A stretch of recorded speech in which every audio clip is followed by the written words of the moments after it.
नमस्कार दोस्तों, फिर से आपका स्वागत है अपने YouTube चैनल साइंस बाय सिलोद में। तो चलिए सरस्वती माता और परमपिता परमात्मा के चरणों में मत्था टेक कर उनसे आशीर्वाद लेकर शुरू करते हैं। बच्चों, आज की वीडियो का हमारा पहला क्वेश्चन है कि मानव हृदय बंद होता है।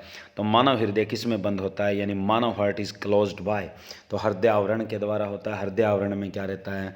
बंद रहता है, यानी हार्ट इनक्लेव में बंद रहता है। और फुफ्फुस किस में रहते हैं? फुफ्फुस आवरण में, यानी जो आपके पास फेफड़े हैं, फेफड़े इनक्लेव में बंद होते हैं। तो चलिए नेक्स्ट क्वेश्चन हमारे पास, हृदय वंचित है। हृदय वंचित का अर्थ है कि हार्ट इनमें से किसके द्वारा प्रोसीड नहीं होता?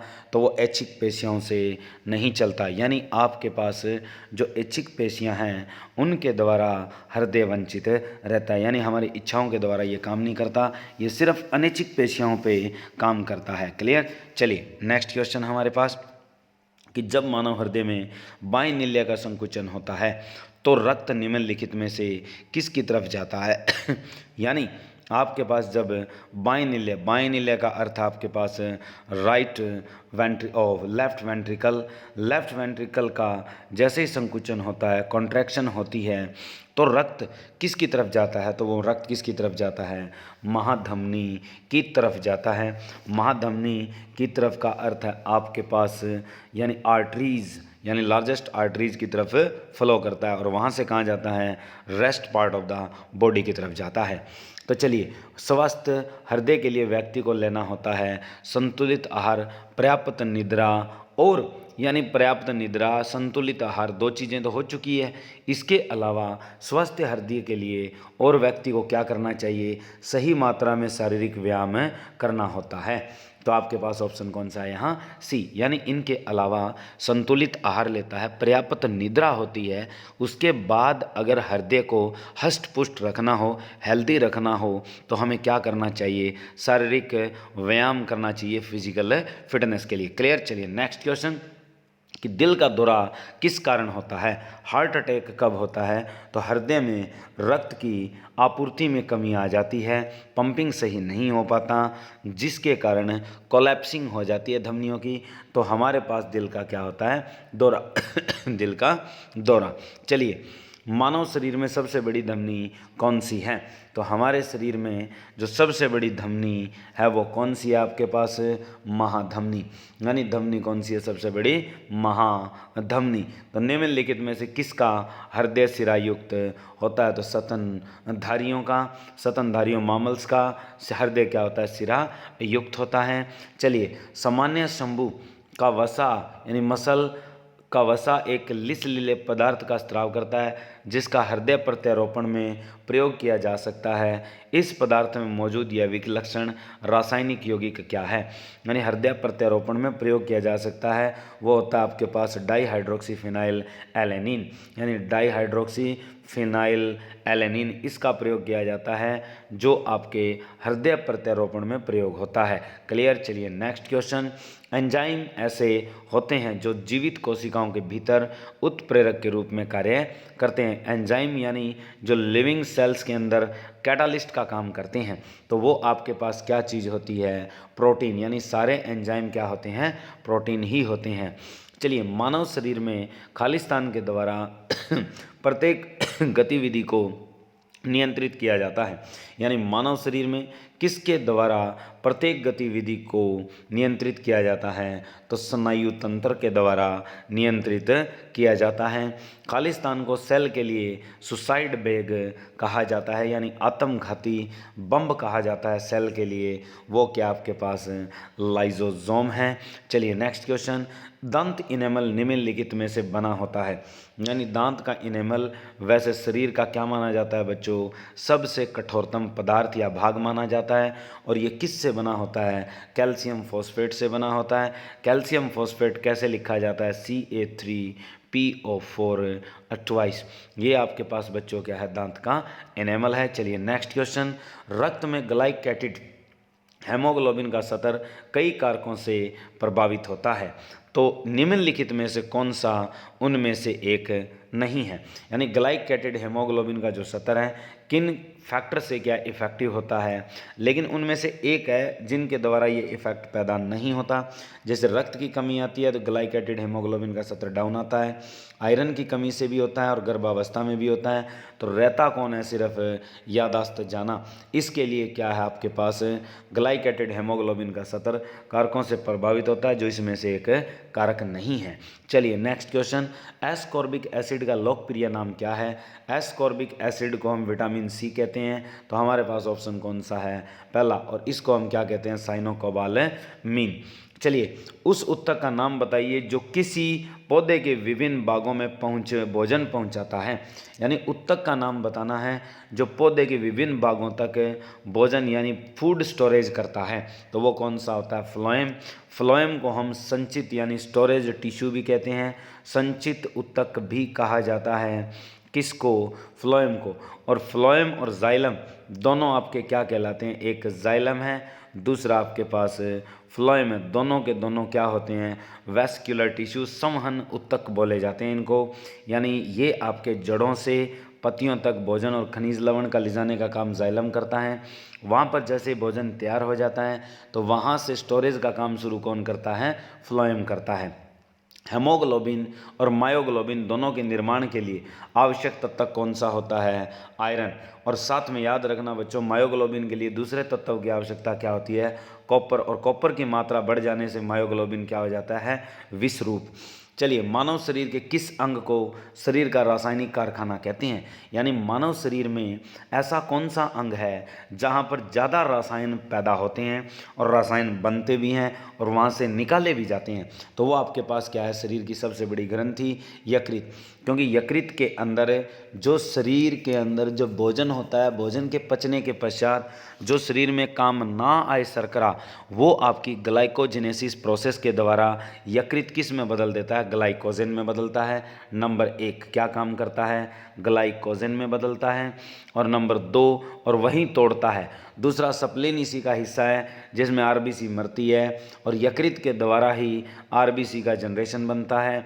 यकृत बहुत सारी ऐसी काम करता है, अमोनिया को सेपरेट करता है, यूरिक एसिड बनाता है, और प्योरली यकृत क्या करता है, ब्लड से बिलीरुबिन अलग करता है।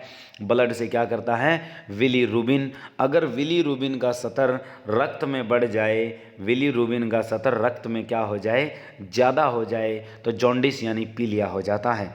चलिए मस्तिष्क के उस भाग को पहचानिए जो शारीरिक मुद्रा, संतुलन और साम्यावस्था यानी शारीरिक मुद्रा को, इक्विलिब्रियम, संतुलन को, बैलेंस को और इक्विलिब्रियम को कंट्रोल करता है, वो सेरेबेलम होता है। सेरेब्यूलम बोलते हैं उसे, क्या बोलते हैं, सेरेब्यूलम। क्लियर। चलिए नेक्स्ट क्वेश्चन, डीएनए कोशिका के यानी जो आपके डीऑक्सी न्यूक्लिक एसिड है वो कोशिका के किस प्रमुख रूप से संग्रहित होता है।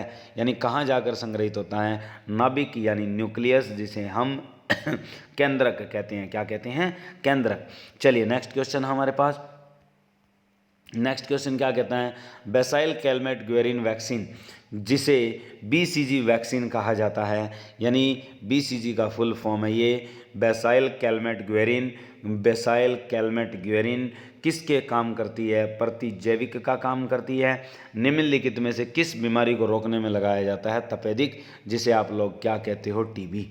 चलिए नेक्स्ट क्वेश्चन, मानव शरीर का कौन सा हिस्सा ऑस्टियोपायरोसिस नामक बीमारी से प्रभावित होता है, तो वो कौन होती है, हड्डियाँ। ऑस्टियोपायरोसिस किसको इफेक्ट करता है, हड्डियों को इफेक्ट करता है। कैल्शियम की कमी का रोग है। पके हुए केले में कौन सा प्राथमिक अम्ल होता है, तो पके हुए केले में जो अम्ल होता है वो मैलिक एसिड होता है। क्या होता है, मैलिक एसिड पाया जाता है किस में, पके हुए केले में। चलिए सोमाटोट्रोपिन दूसरा नाम है किसका, तो सोमेटोट्रोपिन जो आपके पास नाम है वो किसका है, वृद्धि हार्मोन का। तो सोमेटोट्रोपिन दूसरा नाम किसको दिया जाता है, ग्रोथ हार्मोन को दिया जाता है। पत्ते के तने जैसा हिस्सा होता है, तो पत्ते के तने जैसा हिस्सा होता है, जैसे ये पत्ती निकलती है, पत्ती के साथ क्या होता है, यूँ तने जैसा हिस्सा होता है ये। ठीक है, ये मिडरिब होगी। तो चलिए, ये जो हिस्सा जुड़ा होता है ये किससे जुड़ा होता है? ब्रांच से। तो जो ये भाग होता है इसे क्या कहते हैं? हम डंडल डंडल कहते हैं, यानी पैटियोल, यानी लीव जो है वो ब्रांच या तने से जुड़ा होता है किस पार्ट से? तो उसे हम पैटियोल कहते हैं। पैटियोल का मतलब है डंडल, तो डंडल से जुड़ा होता है। चलिए, पानी में पाया जाने वाला निम्नलिखित में से कौन सा तत्व कैंसर का कारण बनता है? Carcinogenic element. क्या बोलते हैं इसे? Carcinogenic element. तो आपके पास वाटर के अंदर कार्सिनोजेनिक एलिमेंट कौन सा होता है? आर्सेनिक होता है, जिसका संकेत क्या होता है? AS। चलिए नेक्स्ट क्वेश्चन, कि किस जीव के कारण काला जार होता है? काला जार आपकी डिसीज वैसे किसके कारण होती है बच्चों? बता देते हैं, प्रोटोजोवन डिसीज होती है, प्रोटोजोआ से होती है। कौन से प्रोटोजोआ से होती है? लिस्मेनिया डोनोवानी से होती है। Leishmania donovani. ये जो लिस्मेनिया और डोनोवानी जो नाम है बच्चों, ये किसके हैं? वैज्ञानिकों के नाम हैं, लिस्मेनिया और डोनोवानी। लिस्मेनिया ने भारत के अंदर, डोनोवानी ने इंग्लैंड के अंदर इसकी खोज की थी कोस्टल में। और लिस्मेनिया से ये बीमारी जो होती है, इसकी भारतवर्ष में जो खोज हुई है वो किस इलाके में की गई? सबसे पहले मद्रास, जिसे क्या कहते हैं हम? चेन्नई। जो क्लोस्ट्रीडियम है ये बैक्टीरिया है, एजेटोबैक्टर है ये बैक्टीरिया है, इस इरिस्किरिया कोली ये आपके पास क्या है? कोलाई, ये भी बैक्टीरिया है। ठीक है, तो बाकी सब बैक्टीरिया दिए हुए हैं। परमाणु भार का अंतर्राष्ट्रीय मानक होता है, वो क्या लिया जाता है? कार्बन 12, यानी कार्बन 12 का प्रयोग परमाणु भार अंतर्राष्ट्रीय मानक माना गया है परमाणु द्रव्यमान के लिए। सॉरी बच्चों, यहाँ पे थोड़ा सा मिस्टेक पॉइंट है, ये भार नहीं बोलेंगे हम, इसको क्या बोलेंगे? परमाणु द्रव्यमान।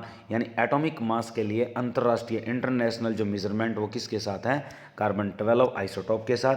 पीयूष ग्रंथि शरीर में किस स्थान पर होती है? तो पीयूष ग्रंथि यानी पिट्यूटरी ग्लैंड मस्तिष्क के आधार में होती है, याद रखना। चलिए नेक्स्ट क्वेश्चन, पीयूष ग्रंथि के अत्यधिक हार्मोन स्त्राव से शरीर पर क्या प्रभाव पड़ता है? यानी पिट्यूटरी ग्लैंड अगर more of the hormone secret करती है तो हमारी बॉडी अनबैलेंस हो जाती है, अनबैलेंस विकास होता है, अनबैलेंस इवोल्यूशन होता है, तो शरीर का असंतुलित क्या होता है? विकास होता है। तो निम्नलिखित में से कौन सी ग्रंथि वृद्धि हार्मोन का रिसाव करती है? तो कौन सी ग्रंथि है जो आपके ग्रोथ हार्मोन को जनरेट करती है? पीयूष ग्रंथि, पिट्यूटरी ग्लैंड। चलिए नेक्स्ट क्वेश्चन हमारे पास, दुग्धजनक हार्मोन का स्त्राव कहाँ पर होता है? तो दुग्धजनक आपके पास हार्मोन का जो स्त्राव है वो कहाँ पे होता है? पीयूष ग्रंथि में होता है, ऑक्सीटोसिन। ठीक है, ऑक्सीटोसिन होता है। तो ACTH हार्मोन स्त्रावित होता है। तो ACTH जो हार्मोन है वो कहाँ से स्त्रावित होता है? पीयूष ग्रंथि से ही होता है। ऑक्सीटोसिन हार्मोन स्त्रावित करने वाली ग्रंथि कौन सी है? तो पीयूष ग्रंथि ही है बच्चों। चलिए, निम्नलिखित में से वह अंतस्त्रावी ग्रंथि कौन सी है जिसे मास्टर ग्रंथि कहा जाता है? वो भी किसको कहा जाता है? पीयूष ग्रंथि को ही कहा जाता है। नेक्स्ट क्वेश्चन है बच्चों, मानव शरीर की कौन सी ग्रंथि पीयूष ग्रंथि से हार्मोनों के रिसाव को नियंत्रित करती है? तो मानव शरीर की कौन सी ग्रंथि जो पीयूष ग्रंथि के हार्मोनों के रिसाव को नियंत्रित करती है? तो वो कौन सी? हाइपोथैलेमस ग्रंथि है। तो हाइपोथैलेमस आपके किस हिस्से में होता है? मस्तिष्क के हिस्से में होता है, मध्य के भाग में। तो निम्नलिखित में से कौन सा बहिस्त्रावी ग्रंथि और अंतःस्त्रावी ग्रंथि के रूप में व्यवहार नहीं करता है? तो वो कौन सा नहीं करता? पीयूष ग्रंथि। अग्नाशय, वृषण और अंडाशय ये तीनों आपके अंत और बहिस्रावी ग्रंथि का कार्य करते हैं। तो चलिए नेक्स्ट क्वेश्चन, निम्नलिखित में से कौन सा दोनों बहिस्रावी ग्रंथि? ये हो गया बच्चों। नेक्स्ट क्वेश्चन है बच्चों हमारे पास, एस्ट्रोजन और प्रोजेस्टेरोन निम्नलिखित में से किसकी वृद्धि को नियंत्रित कर उत्तेजित करते हैं? तो वो आपके किसके द्वारा होता है? पिट्यूटरी ग्लैंड यानी पीयूष ग्रंथि के द्वारा। तो यानी एस्ट्रोजन हार्मोन और प्रोजेस्टेरोन हार्मोन दोनों किसके अंदर स्त्रावित होते हैं? स्त्रियों में स्त्रावित होते हैं और ये जनन हार्मोन के काम आते हैं। निम्नलिखित में से किसकी वृद्धि को नियंत्रित कर उत्तेजित करते हैं? तो पिट्यूटरी ग्लैंड के द्वारा। क्लियर। चलिए नेक्स्ट क्वेश्चन, वृद्धिकार हार्मोन बनाया जाता है। तो वृद्धिकर जो हार्मोन बनता है वो किसके द्वारा बनता है? पिट्यूटरी ग्लैंड के द्वारा, ग्रोथ हार्मोन। चलिए नेक्स्ट, निम्नलिखित में से कौन सी एक अंतःस्त्रावी पीयूष ग्रंथि से स्वतंत्र कार्य कर सकती है? तो वो आपकी कौन सी है, प्राउटू ग्रंथि है बच्चों। कि निम्नलिखित में से कौन सी एक अंतःस्रावी ग्रंथि पीयूष ग्रंथि से स्वतंत्र कार्य कर सकती है, तो वो कौन सी है, प्राउटू ग्रंथि। तो चलिए, इंसुलिन एक प्रकार का है, तो इंसुलिन एक प्रकार का क्या है, हार्मोन है, वो प्रोटीन नहीं है, एंजाइम और विटामिन है नहीं है, तो वो आपके पास क्या है, एक हार्मोन है, जिसे किसके द्वारा स्रावित किया जाता है, अग्नाशय की बीटा कोशिकाओं के द्वारा, जो लैंगरहैंस द्वीप सेल कही जाती है। तो इंसुलिन में निम्नलिखित में से कौन सी धातु होती है, तो इंसुलिन में आपके पास कौन सी धातु होती है, जस्ता। तो इंसुलिन में हमारे पास कौन सी धातु होती है, जस्ता धातु होती है, यानी जिंक होता है। चलिए नेक्स्ट क्वेश्चन, निम्नलिखित में से कौन सी ग्रंथि इंसुलिन बनाती है, तो वो कौन सी बनाती है, अग्नाशय बनाती है बच्चों। अग्नाशय क्या बनाती है, इंसुलिन हार्मोन बनाती है। निम्नलिखित में से किस कोशिका से इंसुलिन स्रावित होता है, तो इंसुलिन जो हार्मोन है वो कौन सी कोशिकाओं से स्रावित होता है, बीटा कोशिकाओं से। और बीटा कोशिकाएं पाई कहाँ जाती है, लैंगरहैंस द्वीप सेल्स में पाई जाती है, द्वीप सेल्स जो आपके पास अग्नाशय में मौजूद होते हैं। डायबिटीज़ मेलिटस किस हार्मोन के कम बनने से होता है, तो यानी डायबिटीज़ है वो इंसुलिन हार्मोन कम बनने के कारण होता है। चलिए नेक्स्ट क्वेश्चन, आदमी के कंठ के किस भाग को अवट्टु उदर्ध कहा जाता है, यानी एडम्स एप्पल कहा जाता है। यानी क्वेश्चन बनता है बच्चों कि आदमी के कंठ के किस भाग को अवट्टु उर्ध्व कहते हैं या एडम्स एप्पल कहते हैं, तो वो आपके पास क्या है, थायराइड उपास्थि है। चलिए नेक्स्ट क्वेश्चन, निम्न में से कौन सी अंतःस्राव ग्रंथि गर्दन में स्थित होती है, तो वो आपके पास कौन सी होती है, अवट्टु यानी थायराइड ग्रंथि। चलिए नेक्स्ट क्वेश्चन, शरीर में सबसे बड़ी अंतःस्रावी ग्रंथि निम्न में से कौन सी है, तो यानी आपके पास इनमें से कौन सी ग्रंथि अंतःस्रावी सबसे बड़ी ग्रंथि है, तो वो आपके पास कौन सी है, थायराइड ग्रंथि है। चलिए नेक्स्ट क्वेश्चन, थायराइड ग्रंथि का स्थान कहाँ होता है, थायराइड ग्रंथि का स्थान कहाँ होता है, गले में होता है। चलिए नेक्स्ट क्वेश्चन, थायराइड ग्रंथि से थायरोक्सिन हार्मोन स्रावित होता है करने के लिए उत्तेजित करने वाला अंतःस्रावी हार्मोन कौन सा है, जो इसे स्रावित करने में उत्तेजित करता है, तो वो TSH है। तो TSH हार्मोन आपको उत्तेजित करता है किसको, थायरोक्सिन स्रावण को। तो एक विशिष्ट हार्मोन को जिसकी कमी से गलगंड या गोइटर रोग हो सकता है, संश्लेषित के लिए किस अंतःस्रावी ग्रंथि को आयोडीन की आवश्यकता होती है, तो वो किसको आवश्यकता होती है, थायराइड ग्रंथि को आवश्यकता होती है। किसकी कुंज क्रिया के कारण मानव शरीर में मिक्सिडिमा हो जाता है, तो यानी किसकी कुंज क्रिया के द्वारा मानव शरीर में क्या रोग हो जाता है, मिक्सिडिमा। तो ये आपके किसके कारण होता है, अवट्टु ग्रंथि यानी थायराइड ग्रंथि की अतिक्रिया के कारण होता है। चलिए, थायराइड ग्रंथि की सामान्यता बनाए रखने के लिए नमक में आयोडीन किस रूप में मिलाया जाता है, तो नमक में क्या मिलाया जाता है, पोटासियम आयोडाइड मिलाया जाता है। ग्रेव का रोग किस कारण से होता है, तो ग्रेव का जो रोग है वो थायराइड की अति सक्रियता के कारण होता है। तो ग्रेव का रोग किस कारण होता है, थायराइड की अति सक्रियता के कारण होता है।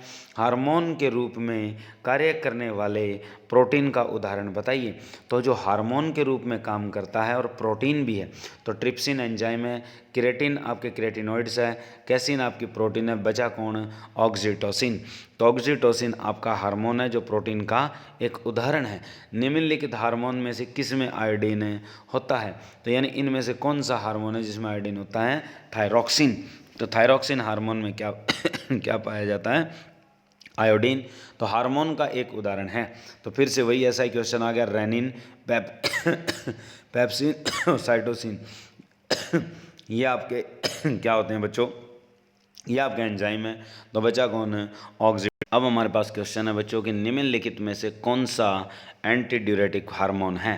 तो एंटी ड्यूरेटिक्स क्या होते हैं, ड्यूरेटिक्स होते हैं जो आपके मूत्रशोथ डिसीज़ पैदा करते हैं, जिनमें हमारे पास बच्चों जैसे शराब या कॉफ़ी या चाय का अधिक सेवन करने से बार बार पेशाब की हाजत होना, यानी बार बार पेशाब करने की लत लगना, वो आपके ड्यूरेटिक्स पदार्थ होते हैं, ड्यूरोसिस डिसीज़ हो जाती है जिससे।